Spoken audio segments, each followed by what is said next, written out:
So let's get started. As I say, I've normally introduced Jack at this point, but we've gone one better than that. Jack's going to introduce himself with a very short video. So Alcester's operating all the machinery. Starting now. I've lived in Warwickshire almost my entire life, and I'm really proud to be standing as a candidate for an area that I care deeply about. In local elections, we often focus on the bad and we forget about the good. We have 3 fantastic high schools, a high street that is the heartbeat of the town, and a community that pulls together and helps each other out. But I think the next 4 years are crucial for Ulster, as we try and recover both economically and socially from coronavirus.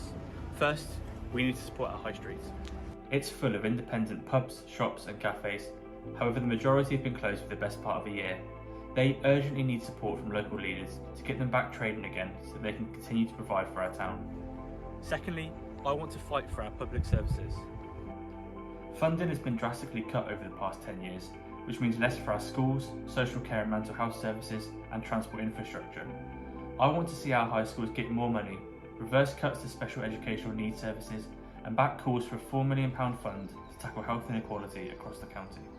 Thirdly, I want to protect our local environment and climate, helping people and planet at the same time. The next few years are going to be challenging, but I honestly believe that there is opportunity. I will fight for Ulster, not just during this election, but every day for the next 4 years. And I would be honoured if you lent me your vote on the 6th of May.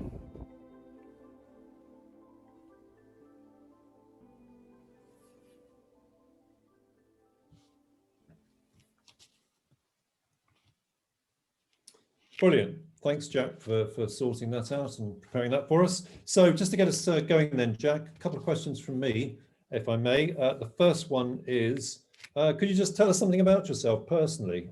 Just say what do you do work-wise, and what are your sort of leisure interests and hobbies? Yeah, sure. Well, as you've already heard tonight, I've lived in Warwickshire almost my entire life. I grew up just outside Stratford, went to the high school in the town, and I now live in Marcliffe, just on the River Avon.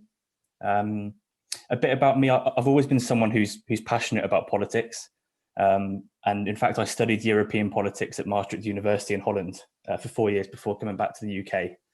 And I actually handed in my final master's thesis pretty much on the day of the referendum result, which was obviously a bit of a disappointment and felt like 4 years down the drain, but I did meet my future wife whilst I was out there, so it wasn't all a waste of time. When I came back to the UK, I started working as a public affairs specialist for an energy supplier, which I still do today. And it's a job that I really love. The meat of the role is getting involved in the UK's energy policy and how we meet our net zero carbon emissions by 2050 target as quickly as possible. So for someone who's passionate about climate change in both the big and small ways, it's great to feel like I'm playing my own small part. Outside of work, I'm a bit cricket obsessed. I play for Ulster at Ragley Hall, which I think is one of the best grounds in the country. So I'm incredibly fortunate. And in the summer, I'm down there most weekends, much to my wife's annoyance. So that's a bit about me. Brilliant. Okay, thank you very much. So the next key question from me is, why are you standing for the Labour Party, and what is it about the Labour Party's values that you share and want to represent? Well, I've always been someone who's placed a real value on communities and on place, and I think that's something that the Labour Party embraces more than any other party. As you heard already, and you'll no doubt hear me drone on about tonight, because I drone on about it a lot, I think public services and strengthening that safety net for people is the most important thing that a politician or a political party can do, which is why I wanted to become involved in this particular election. Like many people, I've personally found the UK's political landscape over the past 11 years really difficult to watch, actually. And the erosion of our public services, I think, is to the detriment of all of us, whether you vote Conservative, Labour, Liberal Democrats, or any other party. So that's why I'm standing for Labour in this election. And I'm hoping that we can demonstrate some of that over the coming weeks. Great. Right, well, as I said earlier, we now have some questions from members of the audience, and I think they are present. So the first question is from Andrew Foster. Could we unmute Andrew, please, Alcester?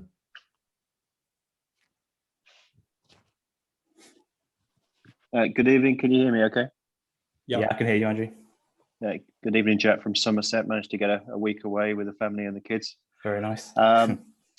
Yeah, I just wanted to ask you, see, as an Ulster resident, a lot of us put a lot of importance in the high street and our independent retailers. And I think with COVID has had and will have a massive impact on the high street, and particularly on hospitality. And just wondering what plans you have, and if you did become our county councillor, what you would do to try and rectify the situation. Thanks for the question, Andrew. And I spent a lot of time talking to businesses over the past few weeks and months to try and understand the struggles that they've had these past 12 months under coronavirus, but also I think what's important is talking to them about what's needed going forward. And it's been clear to me in the conversations I've had that there's no one size fits all approach to this. There isn't a silver bullet policy that simultaneously helps every business on the high street and gets people going back there and shopping. I think it's great that all of the candidates in Ulster have said that they support the high street, but we really need to get to the heart of what that actually means, because it shouldn't just be a slogan that's on a leaflet. Ulster is fairly unique, as you pointed out, that almost all of our shops, pubs and cafes are independent. So what works, for example, in Stratford won't work in Ulster. We need our own solutions to that. Broadly speaking, the businesses that I've spoken to would fall into one of three categories. Some businesses have been able to diversify. They've put more focus on online. They've worked on their social media presence and they're ready to open properly back up again. Some businesses have been able to keep trading on the high street, but at a much reduced capacity. So they've taken a hit, but I think the focus for them needs to be on short-term support, driving footfall back to the high street. But the third group of businesses that I've spoken to feel like they've been completely let down. And here I'm thinking particularly of those in hospitality, our pubs, the cafes, the restaurants, the hotels. They've been subjected to date change at the last minute with lockdowns, and I think particularly around Christmas. Support's been slow to get to them. Many of them haven't had any support at all. And sadly, a lot of them have having to face really serious questions about whether they're going to open back up again. So with all that said, I think Ulster's County Councillor has two roles.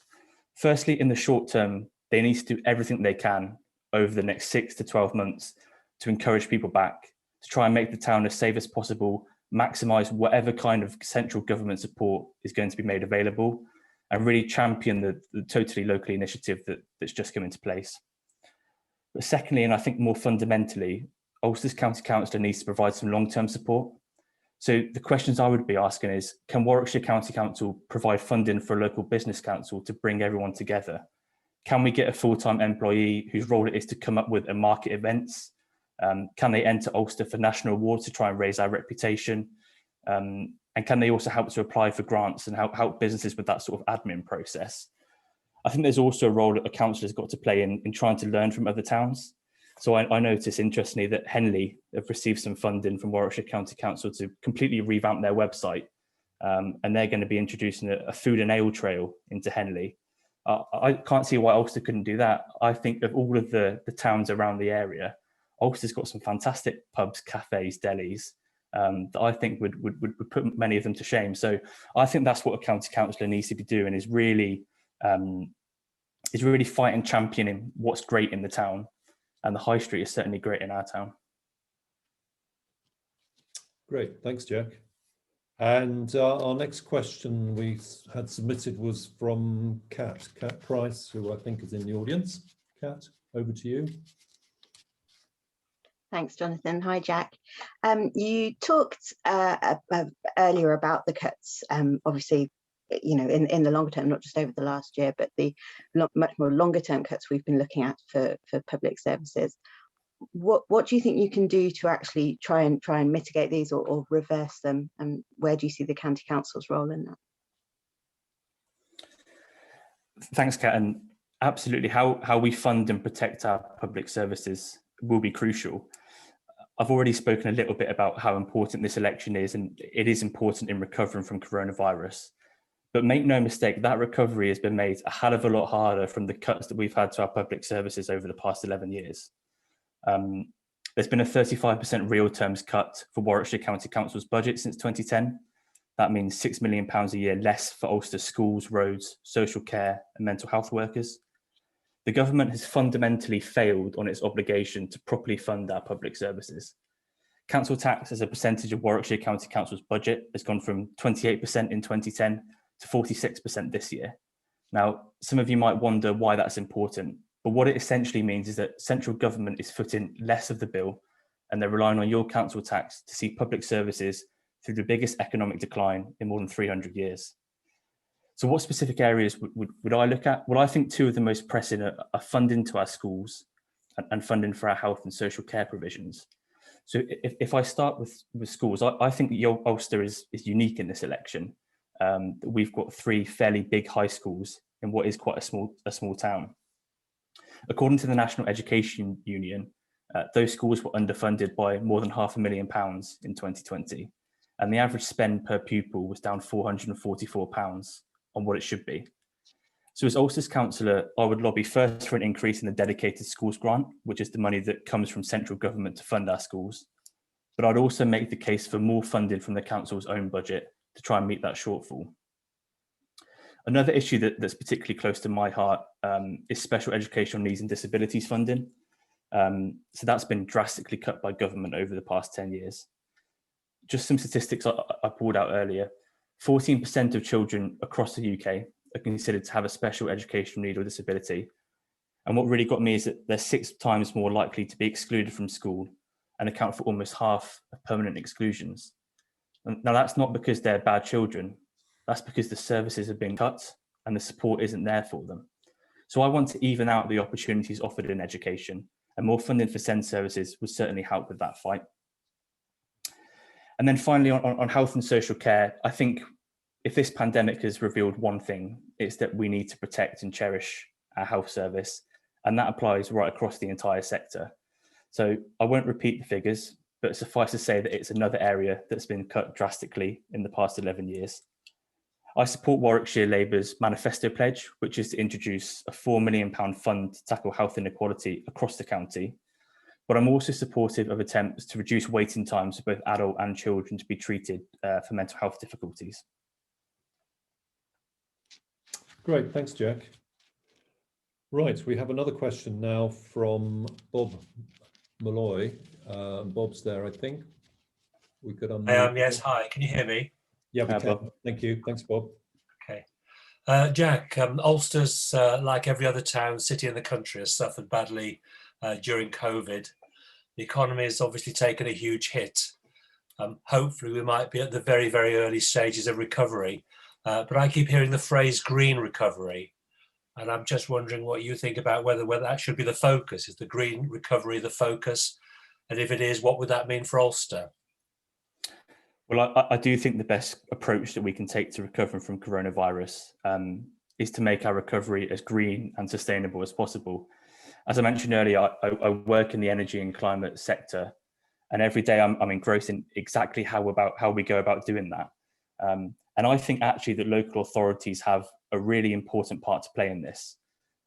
I've supported the calls for Warwickshire County Council to become carbon neutral by 2030, because the best way to hit our carbon targets is to set the example. And that's something that is ambitious, but it's feasible. But I also think Warwickshire County Council has a really crucial role to play in helping residents get to that point. So we can focus on the smaller things that add up and make a big difference. And I'm thinking about promoting green spaces in town, reducing packaging and plastic waste in shops, doing more to encourage recycling both at home and when we're out and about as well. But I think we can also drive the really big things that require bold political leadership, but that will make a huge difference. So there's several schemes at central government level that Warwickshire County Council can be applying for, like the Public Sector Decarbonisation Fund and local authority delivery.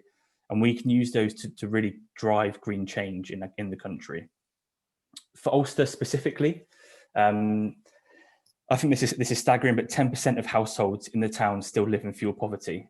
And it's a failure of our current councillors that is still the case. Ulster's next county councillor really needs to make this a priority and ensure that we're getting the work done to improve these homes, because it's unacceptable when there are pots of funding available and we need to right this wrong as quickly as we can.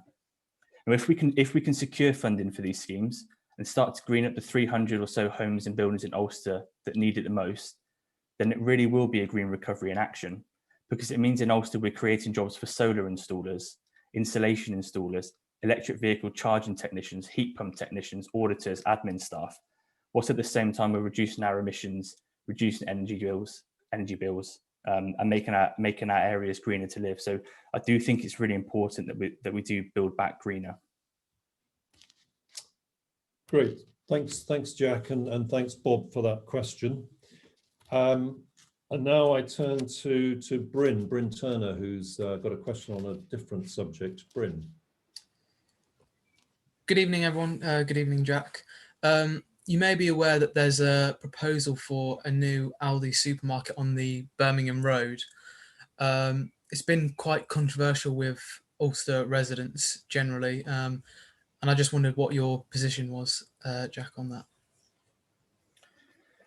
Thanks, Bryn. And yep, I'm absolutely aware of the proposed Aldi development on the Birmingham Road. And in fact, I was quoted in an article on it in last week's Redditch and Ulster Standard. My position on the development is quite simple, and I'm fully supportive of it. And I think it would be great for the town and the villages around. Ulster Labour, we regularly get emails and messages from people who are really struggling financially, and particularly with the onset of coronavirus, who have said that a new Aldi would be great for them. And to have a lower budget alternative right on their doorstep would make a real difference. The other thing that we hear on the doorstep all the time is that people recognise Ulster is a growing town, but that there aren't the resources to sustain everyone. So I think this development goes some way to helping that. And I think that the 40 to 50 jobs that Aldi say that it will create will be great for the town, and particularly as Warwickshire's unemployment rate is likely to hit 10% once furlough ends. Great, thanks. Thanks, Bryn, for that question. I think we've had quite a good range of questions there.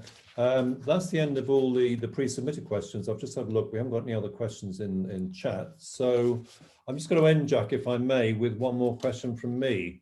I wonder if you could tell us, to sort of try and sort of sum up in a way, you know, why do you think people should vote for you and Labour in this election? Big question, Jonathan. Well, as you heard on the video earlier, I'm someone who's lived in the area almost my entire life, and it's a fantastic place to live. We're surrounded by a beautiful countryside. Ulster itself is an historic town, and the town's institutions, its schools, its sports clubs, its local charity, its library, its museum, our high street, they're all right at the heart of our community. So if everything is so great, why is this election so important? Well, I think there's two main reasons. Firstly, I genuinely believe that coronavirus changes a lot of things for a lot of people. And I've spent the past few months speaking to hundreds of residents, businesses, community groups, and each conversation I've had has reaffirmed to me the importance that the next 4 years will have in recovering from COVID. I've spoken to people who have lost loved ones and aren't sure what a future normal looks like.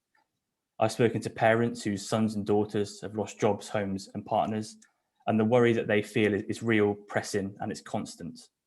I've spoken to teenagers who have lost out on almost a year of social interaction, who don't know what the future holds for them. And I've spoken to elderly people who have never felt more vulnerable. And finally, I've spoken to people who have been exceptionally fortunate, people much like myself, who haven't lost a loved one and have got through okay, but who passionately want to see a better future on the other side. The second reason that motivated me to stand in this election is because I want to give a voice to those who don't have one at the moment. And to do that, we need to break the status quo that exists in Ulster and actually across Stratford district. The Liberal Democrats proudly boast on all of their leaflets that in Stratford district there are 9 Conservative county councillors and 4 Liberal Democrats, and there are no Labour county councillors here. And do you know what? They're absolutely right. But the question I would ask is, where has that got us? As I said earlier, Warwickshire County Council's budget has had a real terms cut of 35% since 2010. For Ulster, that's £6 million a year less for our public services. The 2010s was a decade that started with Ulster losing the police station that's been in our town since the 1800s. and it's one that ended with our town's high schools underfunded by more than £500,000. Warwickshire County Council has a huge responsibility, and yet the issues that we often hear about in these elections make little difference whether it's a parish, town, district or county council election. Why is that? Well, I think it's because talking about the same things maintains the status quo. It's important to remember that the county councillors are responsible for funding your children's schools properly. They're responsible for the social care your parents will get. They're responsible for properly funding the mental health workers your friends and family may desperately need. And they're responsible, along with the Police and Crime Commissioner, for making sure our streets are safe for our loved ones. They're responsible for keeping roads maintained and you protected as you go to work every morning. They're responsible for protecting our local environment and leading on efforts to tackle climate change. And they're responsible for supporting our high streets and fostering the communities that we all share with one another. How we maximise what Ulster gets out of those services should be the focus of this election. And that's why I hope that people would trust me with their vote on the 6th of May. Thank you. Great. Jack, I just want to say huge thanks. And well, first of all, I should say huge thanks to our audience for joining us this evening. And particular thanks to those of you who asked questions or submitted questions and asked them tonight. And huge thanks to you, Jack, for, I think, some very thoughtful and some very interesting answers. I'll just end up by saying I hope everyone has heard more than enough to decide to vote for Jack as your county councillor for Ulster on May the 6th. And I'm sure I speak for everybody here tonight, Jack, when I say we wish you all the best and good luck with your campaign in the next 3 weeks. Thank you, everybody. Good night and stay safe. Bye.